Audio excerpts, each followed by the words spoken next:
Olá, meus irmãos, boa tarde, eu espero que vocês estejam gozando da mais perfeita saúde. Eu, durante esta semana aqui, não estive muito bem, estive um pouco gripado, mas estamos aqui, preparados para mais um dia, trazer alguma informação para os irmãos, trazer mais um estudo. E a maioria dos cristãos novos na fé, hoje, meus amados irmãos, eles só conhecem da Bíblia Moisés, Josué, José, Abraão, Isaac, Jacó, Davi, o próprio Jesus Cristo.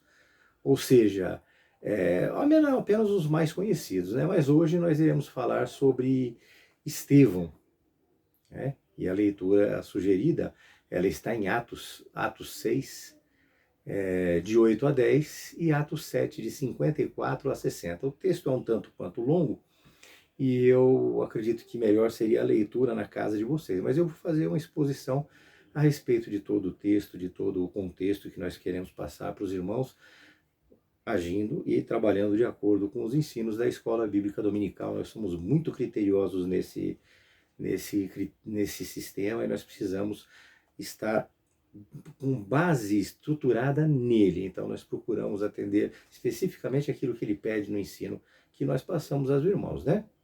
Então nós vemos, meus amados, repetindo mais uma vez, que o texto está em Atos 6, de 8 a 10, e Atos 7, de 54 a 60, tá ok? Estevão, meus irmãos, ele foi o primeiro mártir, o primeiro cristão a morrer pelo Evangelho. Pouca gente estabelece essa relação, mas ele foi o primeiro cristão a morrer pelo Evangelho. Ele é considerado o primeiro mártir da história cristã. Ele foi chamado cheio do Espírito Santo. E é bom nós entendermos o contexto de tudo que ele apresenta através dos escritos, através de Lucas, para que nós possamos aprender a nos encher do Espírito Santo, aprender a entender um pouco mais sobre o que é estar cheio do Espírito Santo. Tá bem? E nós precisamos primeiro de tudo, descobrir de quem é que nós estamos falando, ou seja, quem é esse Estevão. Eu trouxe uma pequena biografia dele, mas eu vou me estender um pouco mais para que fique um pouco, ele se torne uma pessoa um pouco mais conhecida pelos irmãos, né? Estevão, meus queridos, cujo nome tem o significado de coroa ou cesto, ele é um dos personagens mais proeminentes da Bíblia. Um dos personagens mais proeminentes da Bíblia. Ele teve o discurso mais longo do livro de Atos.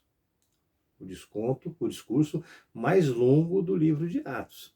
Esse discurso dele está em Atos 7, de 2 a 53. E eu gostaria também que os irmãos se pudessem anotar aí para ler esse discurso dele. É maravilhoso, né? Então nós precisamos ler com bastante atenção. Então, para que não fique uma coisa muito corrida hoje, eu prefiro que os irmãos façam essa leitura em casa, tá bom? Na casa de vocês, no conforto do seu lar, para que vocês possam, após a nossa explicação aqui, ter um entendimento melhor sobre tudo que foi exposto ali. E ele surgiu com essa proeminência, meus amados, quando houve tensões sobre o fato de que as viúvas gregas elas estavam sendo esquecidas na distribuição de alimentos ali pela igreja. Então houve essa questão, houve essa tensão diante o povo, naquela relação que eles tinham com as doações das coisas, que estariam as viúvas gregas sendo esquecidas, né? Sendo esquecidas no fator de distribuição desses alimentos. E os 12 apóstolos, meus irmãos, eles se reuniram junto com toda a congregação, ou seja, com os representantes das igrejas e com toda a igreja, e eles pediram que a congregação escolhesse 7 irmãos entre eles, 7 irmãos entre eles que tivessem boa reputação, que fossem cheios do Espírito Santo, que fossem sábios. Portanto, quem escolheu Estevão e os outros 6 diáconos, agora nós podemos falar diáconos, que foram os 7 primeiros diáconos a serem escolhidos, né? Foi a igreja. Então eles foram escolhidos pela igreja, não foram os apóstolos que escolheram. E não foi por uma imposição, eles foram escolhidos pela igreja. Isso nos traz a lembrança nos faz pensar que se eles foram escolhidos é porque eles já tinham uma certa desenvoltura, já tinham um certo relacionamento, já tinham uma certa convivência, já eram respeitados pela igreja na época. Então, eles não começaram a fazer as coisas a partir do momento que eles foram nomeados, ou seja, eles já exerciam algum tipo de atividade. O que foi concedido a eles foi agora um dever na relação com as pessoas e a responsabilidade neste cumprimento, em fazer minimizar essas tensões que estavam acontecendo ali devido a essa falha na distribuição de alimentos com relação às viúvas gregas, não é verdade? Portanto, meus irmãos, a igreja fazendo essa escolha, eles foram colocados, eles foram ali nomeados e colocados como responsáveis por este importante negócio. Lá em Atos 6, de 3 a 4, diz assim: mas irmãos, escolhei dentre vós 7 homens de boa reputação, cheios do Espírito e de sabedoria, aos quais encarregaremos deste serviço. E quanto a nós nos consagraremos à oração e ao ministério da palavra. Enquanto eles estariam fazendo o trabalho, os diáconos estariam fazendo o trabalho, a administração, a regulação, a coordenação daquilo, eles estariam, os apóstolos, se dedicando à oração e ao ministério da palavra. É assim que diz Atos 6, de 3 a 4. Né? Com este problema já contornado, meus irmãos, houve ali um crescimento extraordinário, as coisas começaram a fluir de uma maneira descomunal. Então a igreja começou a crescer, ela se multiplicava em número de discípulos, e grande parte dos sacerdotes naquela época obedecia à fé. Nós vemos que em outra época, em outras situações passadas, né, e futuras, eles estariam contendendo com Cristo, com Deus, mas naquele momento os sacerdotes obedeciam verdadeiramente à fé. Eles verdadeiramente criam em Deus, eles acreditavam em Deus e estavam trabalhando nisso. Estou falando para os irmãos aqui dos sacerdotes, amém? Dos sacerdotes. E vocês vão entender o porquê que eu estou falando isso para os irmãos dos sacerdotes, que a grande parte deles obedeciam à fé. Estevão, ele estava completamente envolvido neste crescimento, meus irmãos. Ele era um homem totalmente envolto em todas essas coisas, querendo o bem das pessoas, ajudando, um caráter ilibado, uma pessoa muito proeminente naquilo que ele fazia e desenvolvia diante da igreja de Deus, né? E a igreja, com isso, ela passou a se expandir, não só ali em Jerusalém, mas de Jerusalém ela foi para Antioquia e começou a se desenvolver cada vez mais. Tanto que Lucas, ele dedica uma considerável atenção ao testemunho de Estevão. Vocês vão ver que é bem longo nas leituras que vocês fazem. Então, ele dedica uma grande parcela dos seus escritos, né, dando atenção ao testemunho de Estevão. Pondo ele como prático, como uma pessoa habilidosa, como uma pessoa que cuidava das obras sociais da igreja, interessado na pregação, interessado no evangelho, e fazia também a operação de milagres e prodígios. Atos 6:8 fala isso, que Estevão, ele era cheio da graça e do poder, e ele fazia prodígios e grandes sinais entre o povo. Atos 6:8 nos traz desta maneira. Havia muita oposição a ele. Com isso tudo, com tudo que ele fazia, havia muita oposição a ele. Lembra que nós falamos dos sacerdotes, né? Mas eles sempre perdiam pela sua sabedoria.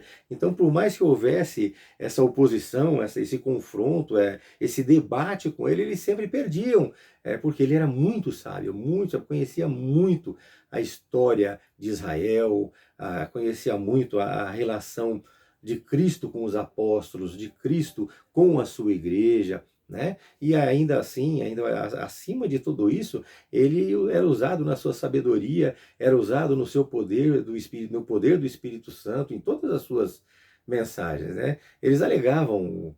Esses sacerdotes, eles alegavam, meus amados, que ele blasfemava contra Moisés e contra Deus. Blasfemavam contra Moisés e contra Deus. E assim, eles mobilizaram multidões contra ele, com alegações de falsos testemunhos, com alegação de falsos testemunhos que ele estaria fazendo. Para quê? Para que ele fosse preso, para que ele fosse colocado como uma pessoa hostil à lei mosaica, né? E ele, no entanto, ele manteve a sua postura diante do Sinédrio, onde reconheceram a sua inocência. Ele foi levado ao Sinédrio para ali ser julgado, e ali eles tiveram que reconhecer a sua inocência, né? Atos 6,15, meus amados, olha que interessante, né? Atos 6,15 diz que todos os que estavam assentados no Sinédrio, todos os que estavam assentados, fitando nos olhos de Estevão, viram o seu rosto como se fosse o rosto de um anjo. Viram o seu rosto como se fosse o rosto de um anjo. Meus amados, o seu discurso, o discurso de Estevão, ali ele teve 3 partes. Ele teve uma parte que ele explicou sobre os patriarcas, uma segunda parte onde ele falou sobre Moisés, sobre o Êxodo, e a terceira parte que ele falou sobre o tabernáculo, né? Sobre a glória de Deus no tabernáculo. E ele fez uma explanação muito interessante. Quando vocês leem, vocês vão ficar surpresos com tudo isso.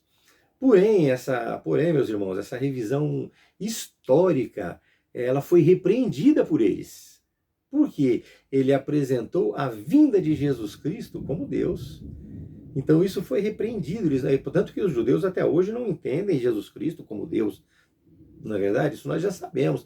Estevão, ele se opôs à vida estática de Israel. Ele tentou fazer com que os judeus percebessem a dureza do coração deles e a rebelião contra o Espírito Santo que eles estavam fazendo.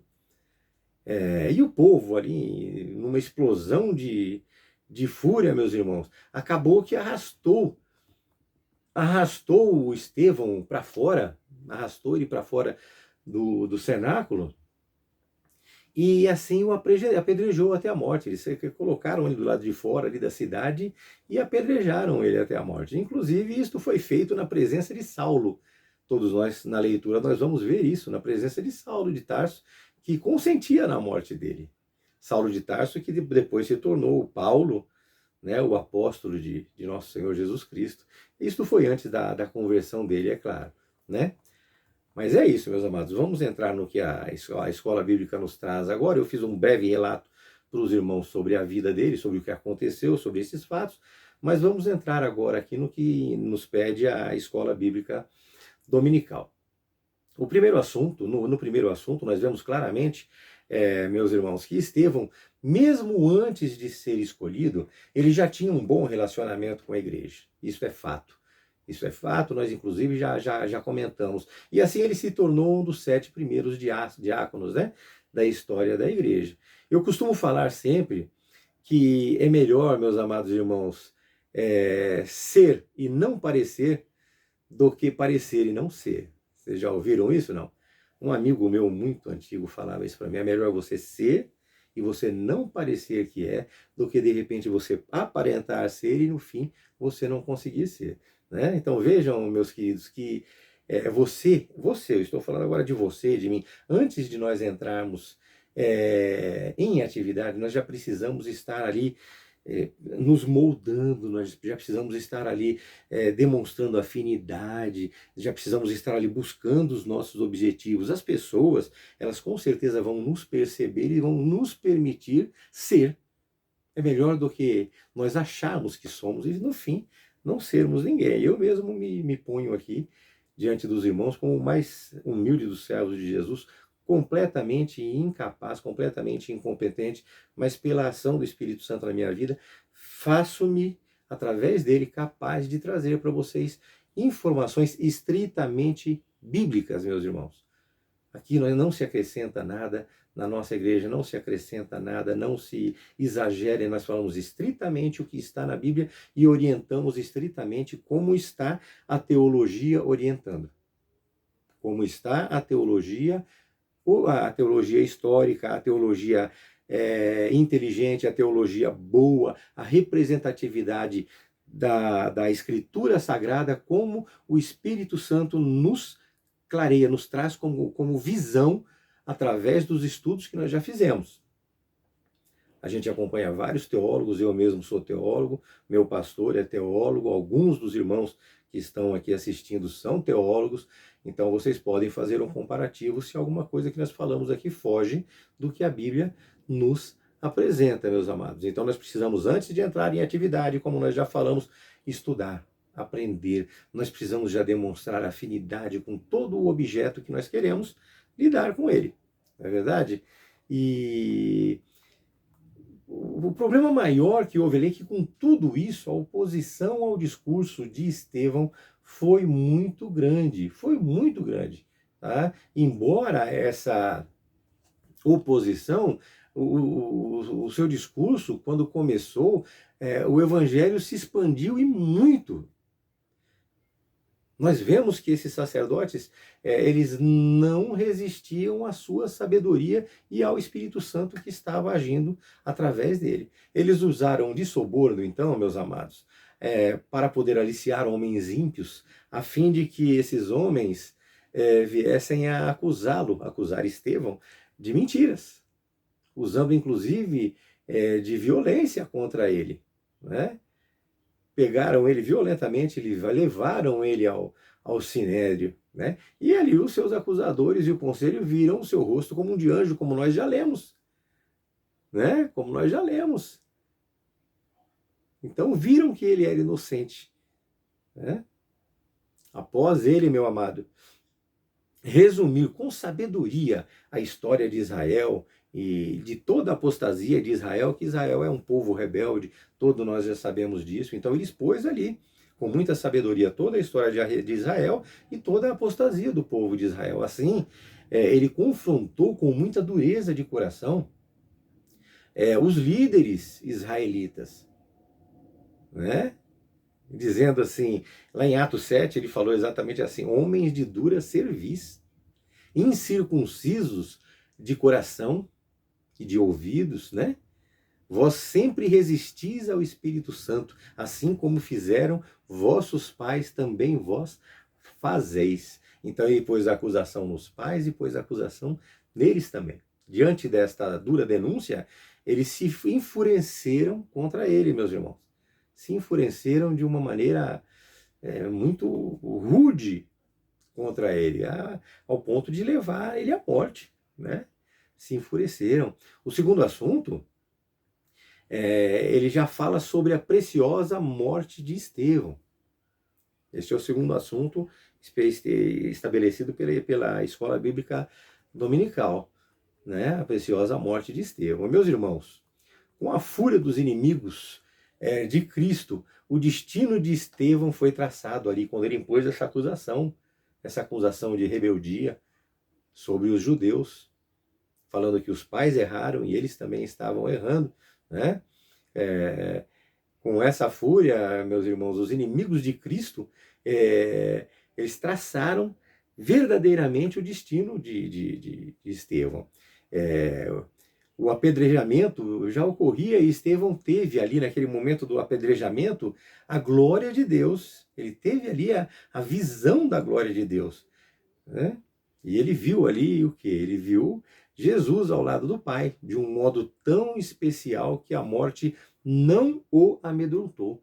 Atos 7, 55 e 56 diz assim: mas Estevão, cheio do Espírito Santo, fitou os olhos no céu e viu a glória de Deus e Jesus, que estava à sua direita, e disse: eis que eu vejo os céus abertos e o Filho do Homem em pé à destra de Deus. Em pé à destra de Deus. Então a morte, o apedrejamento que estava acontecendo, a morte não trouxe medo a ele. Muito pelo contrário, abriu o céu e ele viu ali a glória de Deus, meus irmãos. A visão da glória de Deus diante de tal tormenta o conforta, dá para ele forças, dá para ele paz, mesmo com a fúria dos seus acusadores, meus amados. Eles não suportaram ouvir que ele via a glória de Deus e a Jesus Cristo no céu. Ele foi apedrejado diante dos olhos de Saulo, que assistia o apedrejamento, e assim ele se tornou o primeiro mártir, como nós já falamos para os irmãos.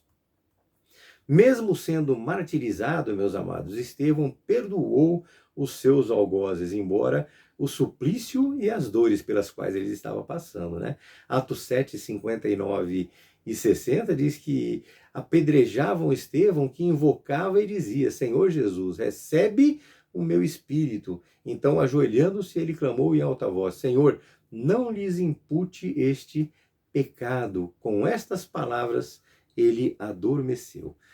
O adormecer aqui significa que ele morreu. Isso todos sabemos que nós, quando morremos, nós vamos para Deus. Ele estava com os céus abertos, ele vislumbrando ali a glória de Deus. Então ele subiu aos céus naquele momento. Meus irmãos, um cristão realmente avivado, ele não cultiva vingança e nem o ódio no coração. Não há a menor hipótese de que isso ocorra. Nós precisamos, como cristãos, aprender a viver uma vida de paz, de comunhão, de perdão, de bom relacionamento com os irmãos. Os dois maiores mandamentos deixados por Cristo, né? Amar a Deus sobre todas as coisas e ao seu próximo como a ti mesmo. Então você tem que amar o seu próximo.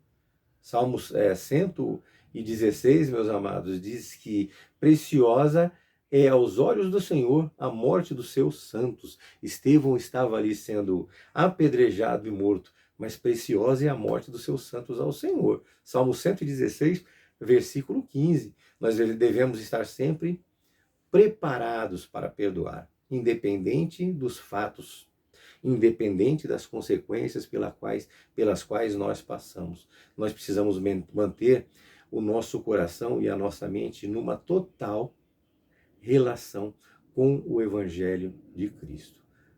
Total relação com o Evangelho de Cristo, meus amados. Vocês vejam, nós falamos até agora de Estevão, vocês já tiveram uma boa noção de quem era Estevão. Nós vamos falar um pouco sobre os apóstolos para vocês terem uma noção do que é uma verdadeira relação com o Espírito Santo. Mas eu gostaria aqui de fazer um adendo para os irmãos. Nós precisamos aprender a nos relacionar com Cristo. Nos relacionar com Cristo não é eu viver a vida da maneira como eu quero, do jeito que eu quero, fazendo o que eu quero, da forma que eu quero, vivendo todas as coisas que esse mundanismo nos apresenta e nós acharmos que estamos ainda salvos, que nós estamos aqui vivendo uma vida em Cristo Jesus. Uma vida em Cristo Jesus, uma vida pelo Espírito Santo, é diferente dessa vida que muitos levam, que muitos de nós levamos. Não estou aqui querendo impor que você seja santo, porque santo só foi Jesus Cristo com os pés nesta terra. Nós estamos buscando santificação, mas o que nós não podemos permitir em nós é pecar, pedir perdão, voltar a pecar, pedir perdão, voltar a pecar, ou então cometer um pecado, aí esse eu não cometo mais, Senhor, mas o próximo eu vou cometer, porque esse daqui eu não fiz ainda, eu vou fazer para ver, e a gente vai se permitindo errar. Não, a nossa vida não tem se permitir errar, não sendo o mesmo pecado, não é a mesma coisa, está enganado. A nossa vida tem que ser em santificação. Você tem que, antes de fazer alguma coisa, pensar o que você vai fazer, está de acordo com aquilo que determina Deus? Eu estarei sendo uma pessoa coerente e equilibrada na relação com Deus? Se assim o for, eu posso praticar. Ore para o Espírito Santo, fale com ele. Jesus, para escolher os apóstolos, para tomar várias decisões, ele orou ao Pai. Quando ele se viu encurralado, quando ele se viu preso naquela missão que ele veio para cumprir, e ele já sabia que ele veio para cumprir, ele pediu socorro ao Pai porque ele temia a separação que ele ia ter com o Pai, naquele momento de pagar pelos nossos pecados. Ele temia aquilo e ele falou: afasta de mim esse cálice, Pai. Mas ele tinha conhecimento de que deveria ser feito conforme a vontade do Pai. Então nós precisamos entender que as coisas na nossa vida têm que acontecer de acordo com a vontade do Pai. Se você acredita em Deus um pouquinho, que seja, lembra do grão de mostarda? Um pouquinho que seja, que você torne a sua vida cada dia mais próxima de Deus, cada dia mais próxima do reino de Deus. Que você possa cada dia estar mais próximo de morar na eternidade ao lado de nosso Senhor Jesus Cristo. Amém, meus irmãos? Mas nós vamos falar um pouquinho sobre a morte dos apóstolos, né? Porque nós conhecemos os apóstolos e na Bíblia não tem a morte dos apóstolos, como foi, como não foi. né? Então, nós precisamos falar um pouco disso. Nós vimos ali Estevão, o primeiro mártir, mas nós temos muitos outros mártires, né? E hoje e agora nesse momento nós vamos falar sobre os apóstolos, né? Não tem na Bíblia não consta como eles morreram, o que aconteceu com eles. Mas nos livros históricos, meus irmãos, há registros de informações orais ou de tradições sobre este assunto.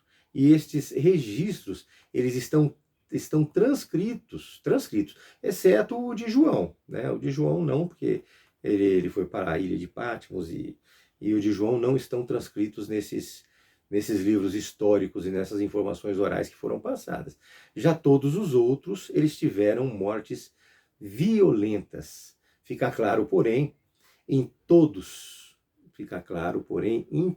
meus amados, que eles foram fiéis até a morte. E eles não negaram o nome do Senhor Jesus Cristo em momento nenhum após a sua partida, porque eles viram aquilo acontecer, aquilo realmente transformou o coração deles, a juntada de informações que veio sobre eles, o Espírito Santo derramado sobre eles, trouxe a eles esse poder, essa fé e essa força para resistir a tudo isso. E eles, a partir dali, não negaram de maneira nenhuma o nome de Jesus Cristo, mesmo mediante a ameaça de morte. Quantas vezes, meus irmãos, nós somos hoje tentados a negar o nome de Jesus por motivos banais? Que a família fala alguma coisa, diz alguma coisa e você acaba permitindo que aquilo aconteça, chegam a desafiar você, já aconteceu comigo, né? Ali na escola também, na sua vida profissional, né? Que Deus nos dê sempre força para que nós possamos perseverar, embora todas essas influências na nossa vida, né? Perseverar e resistir a todos os ataques, por piores que eles sejam, né? Por piores que eles sejam, né? É difícil você ser cristão nos dias de hoje. Os desafios, eles vêm para tentar nos derrubar. E se você não tiver firme, se você não tiver base bíblica, se você não tiver o estudo bíblico, se você não tiver conhecimento, e quando eu falo de estudo bíblico, eu não estou falando de faculdade, eu estou falando de você fazer uma escola bíblica dominical, de você participar do seu culto de doutrina, para você aprender, o seu pastor está aí para te orientar, né? Então é isso, é através dessas coisas que a preciosa presença e a gloriosa presença do Espírito Santo, ela vai estar conosco e vai renovar as forças de cada servo dele, né? Para poder ele enfrentar todas essas situações difíceis. Nós precisamos ser resilientes diante de qualquer dificuldade. O cristão, é, ele é avivado diante do sofrimento, e ele, avivado que é, meus irmãos, ele deve resistir. Neemias 8:10 diz assim: Ide, comei carnes gordas, tomai bebidas doces e enviar poções aos que não têm nada aos que não têm nada preparado para si, porque este dia é consagrado ao nosso Senhor. Portanto, não vos entristeçais, porque a alegria do Senhor é a vossa força. Então nós temos que nos alegrar no Senhor. A alegria de estar com o Senhor é a nossa força. A alegria de nós termos o conhecimento da eternidade, termos a certeza da eternidade com Cristo. Estevão teve isso e cada um dos seus apóstolos. Pedro, por exemplo, morreu de cabeça para baixo, foi crucificado de cabeça para baixo. Amados, eu não vou nem falar um por um, porque vai se tornar longo, eu não quero que se torne longa essa aula. Mas vocês a qualquer momento me perguntem através do meu WhatsApp ou nas próprios questionamentos que vocês vão fazer através dos comentários, a gente responde para os irmãos tranquilamente, tá bom? O cristão avivado, ele permanece fiel a Deus, mesmo diante da perseguição e da morte. Não se esqueçam disso. Eu espero que vocês tenham entendido um pouquinho mais de quem foi Estevão, para que ele se torne um pouquinho mais próximo de vocês quando for feita a leitura. Ali em Atos, tá ok? Ali em Atos nós vamos ter essa leitura e nós vamos poder aprender muito mais sobre ele. Amém? Que Deus abençoe vocês, que vocês tenham um fim de semana maravilhoso. Esta aula pela Escola Bíblica Dominical das Assembleias de Deus, ela vai passar no domingo próximo agora, ela não foi passada ainda, tá bom? Então eu já estou dando um breve relato aqui para vocês, já estou passando algumas coisas que vai adicionar no momento de vocês aprenderem para poder dar as aulas nas suas igrejas. Amém? Deus abençoe.